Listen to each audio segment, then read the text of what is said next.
بسم اللہ الرحمن الرحیم۔ شروع اللہ کے نام سے جو بڑا مہربان نہایت رحم کرنے والا ہے۔ اگر آزمائشوں سے دل چھلنی ہونے لگے اور ہر خوشی غم محسوس ہو اور ایسا لگتا ہو کہ تم مسلسل کسی صحرا میں تنہا چل رہے ہو، کبھی بے چینی اور کبھی احساسی جرم تمہیں گھیر لیتے ہوں، اگر تمہارا دل انہی پریشانیوں کا گڑھ بن گیا ہے تو سنو، ہمارے نبی صلی اللہ علیہ وسلم نے ہمیں دو چیزوں سے رہائی دلائی تھی، ماضی کے غم اور مستقبل کی پریشانیاں۔ کوئی برا واقعہ تم پر گزرے بھی تو تم اسے اپنا استاد بنا لو، یہ جانتے ہوئے کہ دنیا ماضی اور مستقبل کی قید سے آزاد لوگوں کی ہے۔ دنیا میں کوئی کام جلدی یا تاخیر سے نہیں ہوتا۔ رب لم یزل خود فرماتا ہے، ہر کام کا بہترین وقت مقرر ہے۔ خود کو بے چینی اور احساسی کمتری سے باہر نکالو۔ آیات مبارکہ کا مفہوم ہے، جو مصیبت بھی آتی ہے اللہ تبارک و تعالی کے حکم سے تم پر آتی ہے، بس تم یقین رکھنا کہ وہ کچھ وقت کے لیے ہوتی ہے اور اس میں کوئی بڑی مصلحت ہوتی ہے اور اس سے پوشیدہ خیر کے راستے تم پر کھلیں گے۔ میرا رب فرماتا ہے کہ میں اپنے بندوں کا خیر خواہ ہوں، بلا وجہ ان پر آزمائشیں نہیں لاتا۔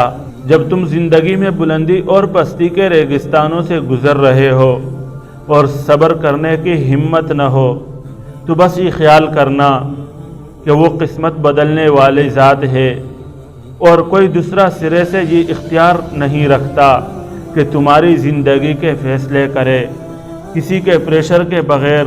یہ بات یاد رکھنا کہ تمہاری زندگی کے تمام تر اختیارات ہمیشہ رہنے والے ذات کے ہاتھ میں ہیں۔ تم اپنے آپ کو غمگین نہ کرو، جانتے ہو اپنے نیک بندوں کے ساتھ اللہ تعالیٰ کبھی برا نہیں کرتا، اور امتحان جن کے سخت ہوتے ہیں، بلند درجات اور یقینی کامیابیاں بھی ان کے زیست ہوتے ہیں۔ جانتے ہو تمہارے امتحانات کے ختم ہونے کی نشانیاں کیا ہے؟ جب تمہارے غم تمہیں تردد میں ڈالنے کے بجائے تمہیں شعور دیں، کیونکہ شعور دینے والا غم 2 دن کی خوشی سے بہتر ہوتا ہے۔ کسی نے کیا خوب لکھا ہے، غم ذاتی بھی ہو تو اس کی تاثیر کائناتی ہوتی ہے۔ غم کمزور انسان کو کھا جاتے ہیں۔ یاد رکھو تمہارے غم اللہ کے سوا کوئی نہیں سمجھ سکتا، کیونکہ وہ رب تمہیں اچھی طرح جانتا ہے۔ جب تم اللہ سے التجا کرتے ہو کہ اے اللہ میں بے چین ہوں، پریشان ہوں، کمزور ہوں، مجھ سے صبر نہیں ہو رہا، تو یقین جانیے وہ تمہارا ایک ایک درد سن لیتا ہے۔